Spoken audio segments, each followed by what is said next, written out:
भुसावळ शहरातील शासकीय कार्यालयांमधील कर्मचाऱ्यांची उपस्थिती वाढावी तसेच दैनंदिन कामकाजासाठी ते वेळेवर उपस्थित राहावे या दृष्टीने शहरातील शासकीय कार्यालयांमध्ये सुमारे 2 वर्षापूर्वी बायोमेट्रिक प्रणाली थंब मशीन बसवण्यात आले आहे. मात्र सुरुवातीच्या काही दिवसानंतर लागलीच ही यंत्रणा बंद आहे. मोठा गाजावाजा करीत स्थानिक प्रशासनाने दांडी बहाद्दर वा लेट लतीफ कर्मचाऱ्यांवर या माध्यमातून कारवाई करण्याचे संकेत दिले होते. मात्र प्रत्यक्षात साधी कारवाईची नोटीस बजावली गेली नाही. त्यामुळे हजारो रुपयांचा शासनाचा खर्च पाण्यात गेल्याची भीती आहे. शहरातील नगरपालिका, पंचायत समिती, तहसील कार्यालयासह अन्य शासकीय कार्यालयांमध्ये बायोमेट्रिक प्रणाली बसवण्यात आली. मात्र नंतर कालांतराने या हेतूला हरताळ फासण्यात आली आहे. जिल्हा स्तरावरील संबंधित विभागाच्या वरिष्ठ अधिकाऱ्यांकडे या मशीनची लिंक असल्याने त्यांचे त्यावर नियंत्रण असेल असेही सांगण्यात आले. मात्र प्रत्यक्षात कारवाई शून्यच राहिली. मशीन पुरवलेल्या संबंधितांचा करार संपल्याने शासकीय कार्यालयाकडे ढुंकूनही पाहिले नाही तर तांत्रिक बिघाडही दूर करण्यात आलेला नाही. शासकीय कार्यालयाची वेळ सकाळी 10:30 ते 5:30 असली तरीही बहुतांश शासकीय कार्यालयात दुपारनंतरच कर्मचारी आढळतात. काही सन्माननीय त्याला अपवादही आहेत. गेल्या 2 वर्षापासून थंब मशीन बंद असल्याने शासकीय कार्यालयात अद्यापही मस्टरवरच हजेरी नोंदवली जात आहे. प्रशासनाने याची दखल घ्यावी अशी अपेक्षा व्यक्त केली जाते.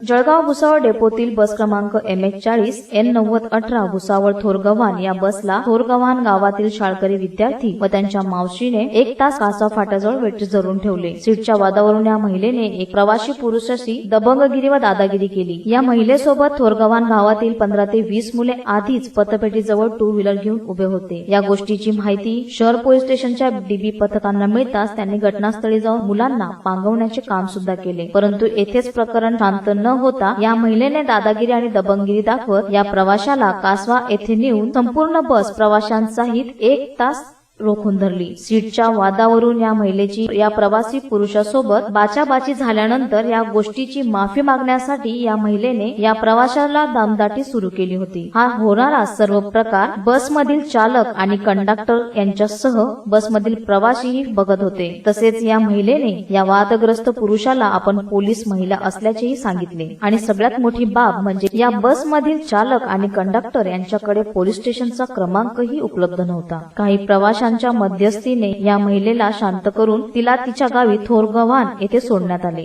2 दिवसापूर्वी सीटच्या वादावरून या महिलेचे तसेच या प्रवासी पुरुषाचे भांडण झाल्याचे समजले आहे. या 2 दिवसापूर्वीच्या वादाचे रूपांतर या बस हायजॅक मध्ये झाले. काय ते सांग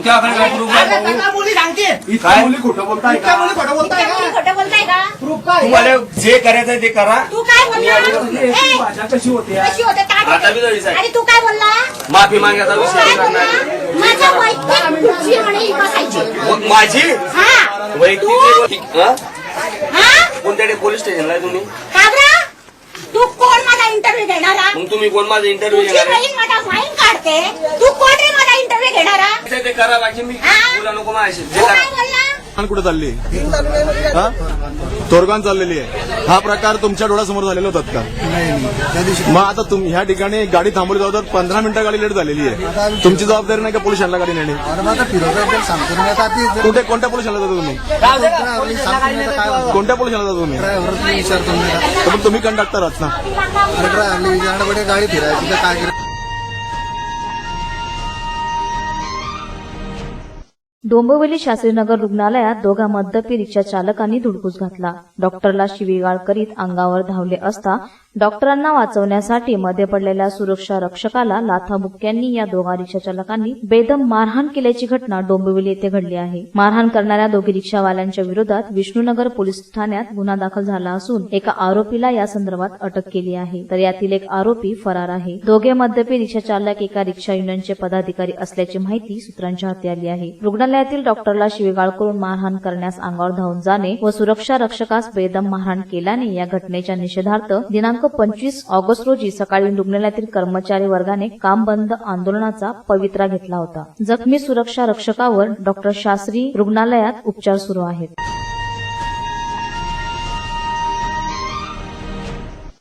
शहर पोलीस स्टेशनमध्ये पोलीस निरीक्षक माननीय वसंत मोरे यांच्या निरीक्षणाखाली गोगा उत्सवाच्या मुहूर्तावरती शांतता कमिटीची बैठक घेण्यात आली. यामध्ये कायदा सुव्यवस्थांची माहिती देऊन शांततेप्रमाणे आपला हा उत्सव साजरा करण्याची सूचना देण्यात आली. या प्रसंगी समाज बांधवांची मोठ्या प्रमाणावर उपस्थिती दिसून आली.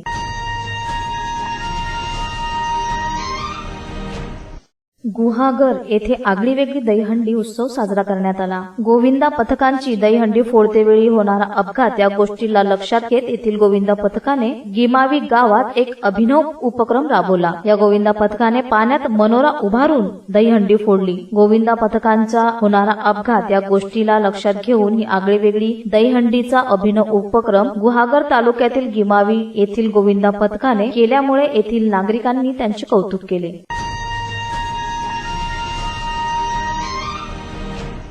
परभणी जिल्ह्यातील महागावचे रहिवासी मागच्या 12 वर्षापासून घरकुलासाठी संघर्ष करत असून जुन्या गावातील घरे पडली असून त्यात साप व विंचू निघत असल्याने जुन्या गावात राहणे आता मुश्किल झाले आहे. शासनाने तत्काळ घरे नाही दिल्यास गावकरी सामूहिक फाशी घेऊन आत्महत्या करणार असल्याचा इशारा महागावच्या ग्रामस्थांनी यावेळी दिला आहे. परभणी जिल्ह्याच्या पूर्णा तालुक्यातील महागाव या गावाला 2004 साली गोदावरी नदीला पूर येऊन पूर्ण गावाला पाण्याचा वेढा होता. यावेळी सर्व गावकऱ्यांना प्रशासनाने जवळच असलेल्या ताडकलस येथील जिल्हा परिषदेच्या शाळेत आसरा दिला होता. प्रशासनाने पूरग्रस्त गावकऱ्यांना पुनर्वसनासाठी 417 घरे मंजूर केली होती. नमुना क्रमांक 7A नोंदीप्रमाणे सर्व गावकऱ्यांना घरे देण्याची घोषणाही करण्यात आली होती. घरे बांधून तयार झाल्यानंतर तहसीलदारांनी गावकऱ्यांना विश्वासात न घेता पुन्हा पुनर्वसन करून 380 घरांची अवैध यादी प्रकाशित केली. 12 वर्ष प्रलंबित मागणीसाठी संघर्ष करत असून ही घरं न भेटल्यामुळे साप विंचू चावून मरण्यापेक्षा तयार घराला फाशी घेऊन मेलेले बरे अशी ग्रामस्थांची अवस्था आता झाली आहे. मी संतोष नागोराव लेंडाळे महागाव सोसायटी विकासचे चेअरमन आहे. माझं म्हणणं असं आहे की 8 वर्ष झालं या गावाचं पुनर्वसन झालेलं आहे. अद्यापही घराचे वाटप झालेले नाही. तर माझं म्हणणं असं आहे की प्रत्येक व्यक्तीला माझ्या गावातल्या ग्रामस्थानाला प्रत्येक व्यक्तीला घर भेटावं असं माझं म्हणणं आहे. 8 वर्ष होऊन बी आज प्रशासन आम्हाला मदतीचं असं काही सहकार्य आणखी करत नाही. हे माझं म्हणणं आहे. प्रत्येक माणूस गावामध्ये पडझड झालेली आहे. पाण्याची पुराची परिस्थिती बेकार आहे. त्याच्यामुळं आज रोज रस्त्यावर लोक आलेले आहेत. या लोकांना फार अडचणी आहेत. आणि तहसीलदार साहेबांनी बी पुनर्सर्वे करून घराचं पुनर्वसनाची यादी तयार केलेली आहे. अद्यापही त्याच्यावर काही लक्ष न घालता लोक आज ऍक्च्युअल परेशानीमध्ये आहेत. लोकांची परिस्थिती इतकी बेकार आहे की आज घरात राहावं का बाहेर राहावं हे सध्या लोकांना सुचत नाही. पसारे रस्त्यावर आलेले आहेत. एवढीच माझी विनंती आहे की लोकांना प्रत्येक व्यक्तीला घर भेटावं, प्रत्येक व्यक्तीचं समाधान व्हावं हीच इच्छा व्यक्त करतो. 417 यादी इथे लागलेली आहे. सुरुवातीला तहसीलदार आणून गावात लावलेली आहे. 417 त्यांनी एक ग्रामसभा घेतली. त्या सभेत सांगितले की लोकांना 417 यादी दाखल झालेली आहे तुम्हाला आणि तुम्हाला घरं भेटतात. काही जणांचे घरं पडलेले आहेत. त्यांनी तहसीलदारला विचारलं की बा आमचे घरं पडलेले ग्रामसभेत आम्हाला जायला हरकत आहे काय? 417 मध्ये आमचे नाव आहेत. तर ग्रामसभेमध्ये तहसीलदारनं सांगितलं तुम्हाला काय हरकत नाही, तुम्ही जाऊ शकता. तर बरेच माणसं तिथे जाऊन राहिलेले आहेत. आता त्या माणसाला सवच 383ची यादी इथं गावामध्ये आणून तहसीलदारनं पुन्हा सवच अजून 8 दिवसाला लावली. त्याच्यानंतर आता ह्या माणसाने काय करायचं? त्यांनी ठरवलं की आम्ही जर निघायचं तर आधी आलं आम्हाला लेटर तर आम्ही तिथं असे म्हणायत की लोक कमीत कमी 100 लोक तिथं त्या घराला फाशी घेऊ अशी म्हणायची.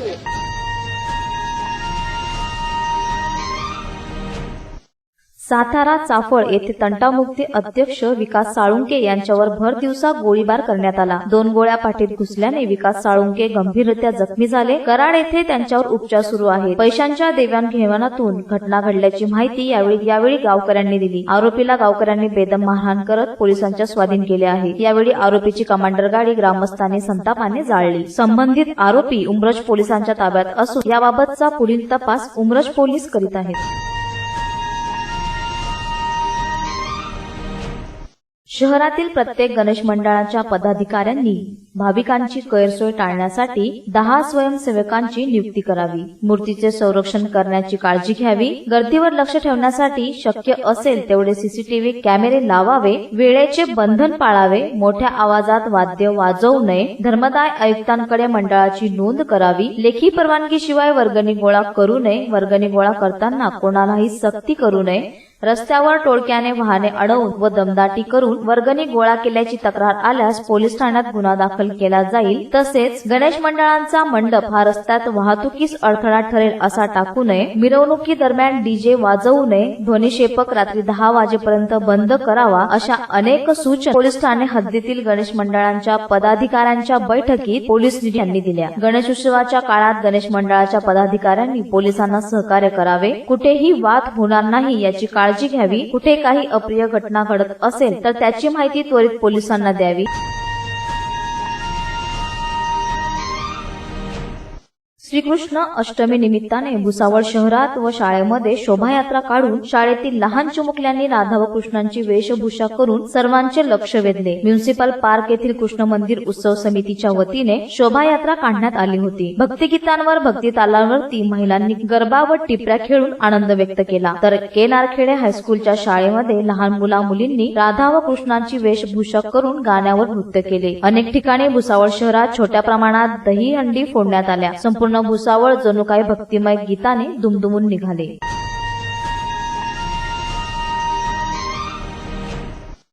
प्रभाग क्रमांक 5 गवळीवाडा परिसर कमाडिया प्रेस भागातील सर्व नागरिकांच्या वतीने माननीय तहसीलदार यांना एक निवेदन देण्यात आले. केंद्र सरकारच्या अन्न सुरक्षा योजनेअंतर्गत 2 रुपये किलो दराने धान्य मिळावे यासाठी 2 वर्षापूर्वीचे सर्व कागदपत्रांची पूर्तता या भागातील सर्व नागरिकांनी करून देखील त्यांना अजूनही योजनेचा लाभ मिळालेला नाही. वेळोवेळी या संदर्भात प्रशासनाकडे या नागरिकांनी मागणी करून देखील कोणतीही दखल अद्याप प्रशासनाने घेतलेली नाही. या सर्व बाबींचा प्रभाग क्रमांक 5 गवळीवाडा परिसर व गमाडिया प्रेस परिसरातील नागरिकांनी तीव्र निषेध व्यक्त केला आहे. सदर मागणीचा त्वरित निर्णय घेऊन अन्न सुरक्षा योजनेचा लाभ तात्काळ मिळावा ही आग्रहाची विनंती या निवेदनात करण्यात आली आहे.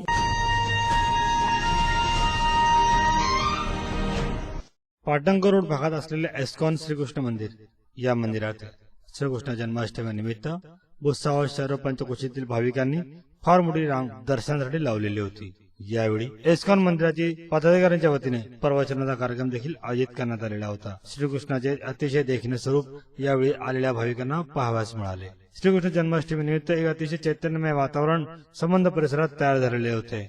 या ठिकाणी श्रीकृष्ण जन्मोत्सव आणि भागवतगीता याबाबत संबंध आलेल्या भक्तांना माहिती देखील सांगितली जात होती. अतिशय दैदिप्यमान वातावरणामध्ये श्रीकृष्ण जन्मोत्सव साजरा करण्यात आला. कोई है यहाँ पे जो बोल सकता है कि मेरे जीवन में कोई समस्या नहीं है, ऐसा बोल सकता है? कोई है तो हाथ उठाइए.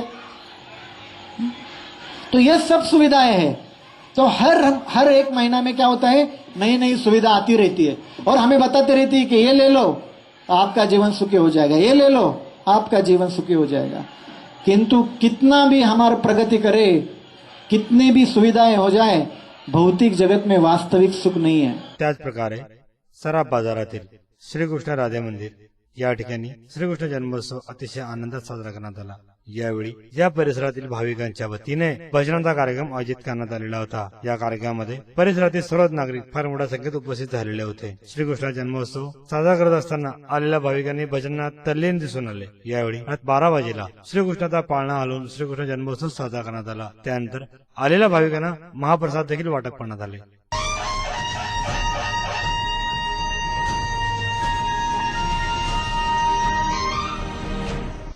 यावल तालुक्यातील मधुकर सहकारी कारखान्यातील कर्मचाऱ्यांच्या वतीने काम बंद आंदोलन पुकारण्यात आलेले आहे. गेल्या 2 ते 3 दिवसापासून हे आंदोलन चालू असून कर्मचाऱ्यांचे गेल्या 17 महिन्यापासून वेतन थकलेले आहे व थकलेल्या वेतनासह इतर मागण्यांना घेऊन कर्मचाऱ्यांच्या वतीने हे आंदोलन पुकारण्यात येत आहे. या संदर्भी न्यूज महाराष्ट्राने त्यांची घेतलेली मुलाखत. तुम्हाला अधिकाऱ्यांनी बैठकीला बोलवलं होतं, काय त्या ठिकाणी तुमची बैठकीचा निर्णय झालेला आहे किंवा बोलचाल झालेली आहे?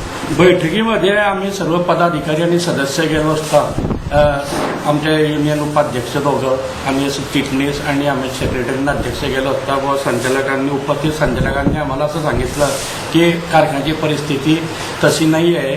एक पगार आम्ही तुम्हाला येत्या आठवड्यामध्ये एक पगार देतो, तुम्ही काही करू नका त्यावर आम्ही त्यांना सांगितलं आम्ही आमचं जे मागितलं आहे आम्ही जे उचित आहे 17 महिन्याच्या पगारापैकी आम्हाला फक्त 3च पगार द्या आणि 15 महिने बाजूला ठेवा आणि प्रत्येक महिन्याला एक पगार देत जा फक्त आणि जसे जसे उर्वरित पगार आहे हे 15चे 15 बाजूला ठेवा असं आम्ही त्यांना सांगितलं. ते त्यांना देता येणार ना हेच करता येणार ना. आमचे जे रिटायर कामगार आहेत त्यांना न घेता जे नवीन कामगार घेतलेले आहेत त्यांना त्यांना हे द्यावा, चार्ज द्यावा.